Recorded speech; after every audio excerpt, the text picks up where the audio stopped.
meus amigos e minhas amigas, meus irmãos em Cristo, sejam muito bem-vindos ao vídeo de hoje, ao Simplificando de hoje. Que Deus abençoe ricamente o seu coração, mas abra bem os seus ouvidos, preste atenção em tudo que você vai ouvir aqui hoje. Ao estudar e gravar esses vídeos sobre o sofrer, sobre o tema do sofrer por Cristo, confesso que tenho sido muito abençoado. Nos dias de hoje, quando as mensagens sobre bênçãos materiais são realidades bem presentes, e não apenas essas desse tipo, mas também as de autoajuda, falar sobre a possibilidade do cristão sofrer por ser cristão, como disse anteriormente, não dá muito ibope. Todos nós precisamos de uma injeção de ânimo e muita gente prefere ouvir esse tipo de mensagem. E eu digo que nós não podemos esconder que a palavra de Deus está repleta de palavras que nos animam, que nos põem para cima, né? Mas sempre na direção da confiança total nas promessas de Deus. No entanto, na estrada da vida cristã, há também pedras que ferem os pés, aclives acentuados, alguns buracos e precipícios que assustam. Não se pode pensar que essa estrada está pavimentada com dias ensolarados, sem paradas obrigatórias e sem necessidade de trocar um pneu. A vida cristã inclui também a promessa que Jesus fez em João 16:33. Neste mundo tereis aflições. Você é bem resolvido quanto a isso? Ou é um assunto que você não quer encarar? Você foge dele? Bem, nesta pequena série temos muito que aprender. Vamos ao vídeo de hoje? Vamos juntos lá!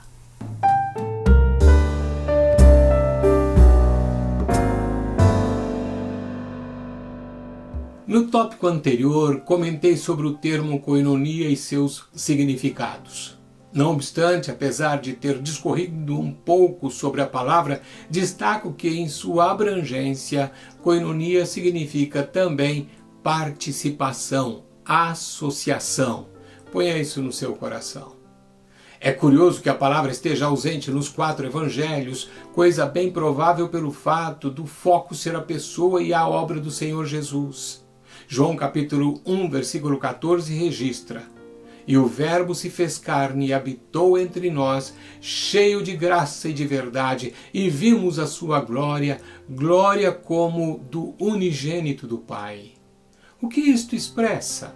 Que Deus, num ato magnífico, se fez carne e habitou no meio da sua criação. A comunhão com o Pai então estava apenas em seus começos, quando Jesus viveu na terra. No entanto, após a ressurreição, ocorreu uma mudança fundamental nessa relação. Em João capítulo 20, versículo 17, Jesus ressuscitado disse a Maria Madalena: Não me detenhas, porque ainda não subi para meu Pai, mas vai ter com os meus irmãos e dize-lhes: Subo para meu Pai e vosso Pai, para meu Deus e vosso Deus. Observe como Jesus se referiu aos seus discípulos, aos 11, chamando-os como seus irmãos. Até então ele havia habitado entre eles, agora, porém, eram seus irmãos, ou seja, participavam com ele. Em outras palavras, nesse dia, Jesus estabeleceu koinonia e uma koinonia eterna. Comunhão eterna. Todavia, Cristo não restringiu esta nova comunhão apenas aos discípulos originais, nem somente em sua relação com Deus Pai. Não, absolutamente. Jesus expandiu a comunhão para incluir a todos que, daí em diante, nascessem de novo. A Igreja de Cristo não é uma organização, mas uma entidade viva. Assim, a comunhão seria com Deus, mas também com os verdadeiros cristãos de todas as partes do mundo. Não somente a comunhão está disponível, mas também deve ser vigorosa se a Igreja e seus membros desejam ter uma relação espiritualmente sadia. Atos capítulo 2, versículo 42, o primeiro exemplo de koinonia registrado nas Escrituras, demonstra a necessidade de tal comunhão. Acompanhe comigo. e perseveravam na doutrina dos apóstolos e na comunhão, no partir do pão e nas orações. Esta passagem contém 4 componentes fundamentais da igreja primitiva e koinonia era um deles. A comunhão não era apenas algo que possuíam, mas, sobretudo, algo a que se dedicavam e cuidavam. O apóstolo Paulo usa frequentemente a palavra koinonia, porém sempre no sentido cristão, nunca no sentido secular. Paulo sabia que Cristo era a base da comunhão e esta se manifestava em diversas áreas.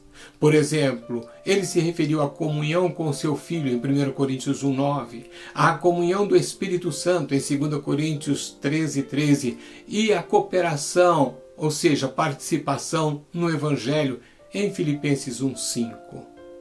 A comunhão também podia significar a plena aceitação do outro.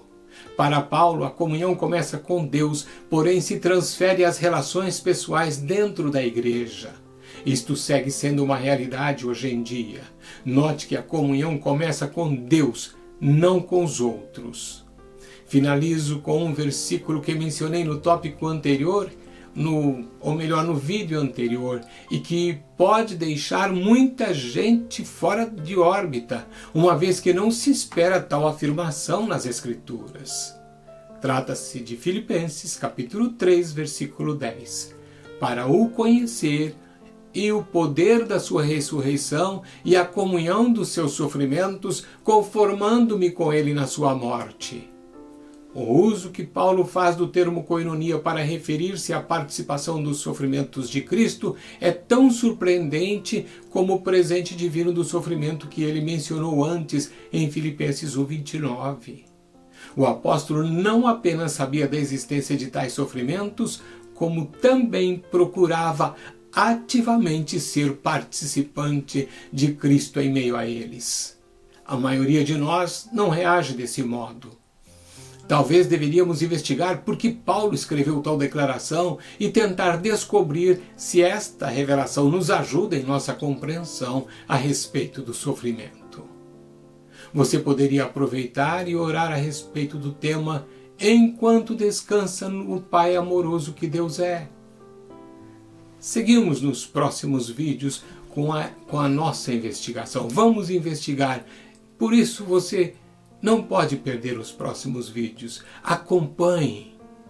Que Deus te abençoe.